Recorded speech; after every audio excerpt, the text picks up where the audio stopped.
પૂર્ણ પવિત્રતા જેની પર્યાયમાં શુદ્ધતા આનંદ આની પૂર્ણ દિશા પ્રગટ થાય એને મોક્ષ કહે છે. અને એને સાધનારા પુરુષાર્થ સિદ્ધિ પાય છે ને એને સાધક જીવ પહેલું પોતાના સ્વરૂપને અંતરદ્રષ્ટિએ સાધે છે. આત્મા મોક્ષ સ્વરૂપ છે. આત્મા એની પર્યાયમાં મોક્ષ માટે વસ્તુના પૂર્ણ શુદ્ધ ચૈતન્ય સ્વરૂપને સન્મુખ સ્વભાવ સન્મુખ થઈ નિર્વિકલ્પ દ્રષ્ટિ દ્વારા સ્વરૂપનો નિર્ણય અને અનુભવ જેણે કર્યો છે તે મોક્ષનો સાધક અને પાત્ર કહેવામાં આવે.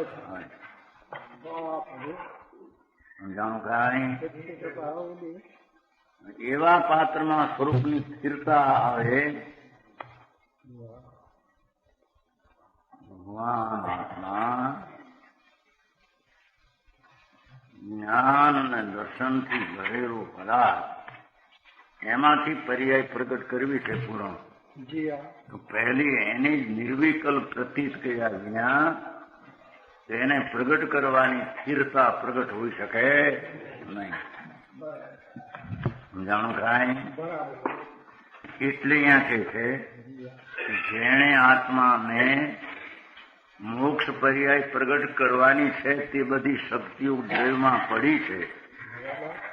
એવા દ્રવ્યની જેણે વિકલ્પના રાગના અવલંબન વિના એકલા નિર્વિકલ્પ ભગવાન આત્મા એને શરણે જઈને અંતર અનુભવમાં સ્વભાવની પ્રતીક શ્રદ્ધા કરી છે. એને સ્થિરતા કરવા માટે અનુવ્રતના ભાવાદી. અનુવ્રત છે એ કઈ વિકલ્પ છે એ કઈ સ્થિરતા કરાવતું નથી, પણ અંદર સ્થિરતા સ્વભાવનો આશ્રય એ પ્રગટી છે. એને આવા ભૂમિકામાં 12 વર્ષ આદિ હોય છે કે એ જણાવે છે કે એને સ્થિરતા અંશે ભાન સહિત પ્રગટી છે.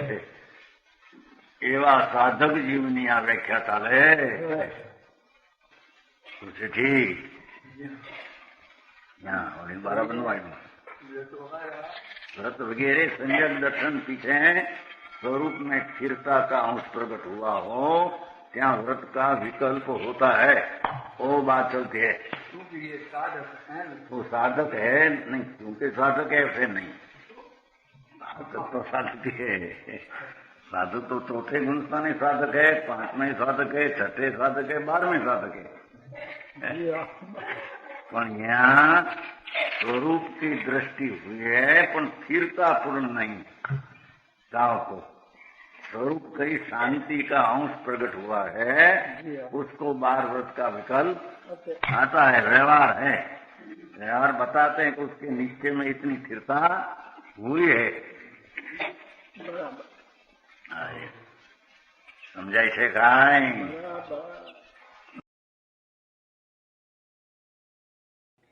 તથાપિ કહાનવાણીના અંકાયે મૂલ્યના કદી. તથાપિ માતવાણીના અંકાયે મૂલ્યના કદી. પરમ કૃપાળુ પૂજ્ય સદગુરુ દેવનો જય હો. પ્રસામૂર્તિ પૂજ્ય ભગવતી માતનો જય હો.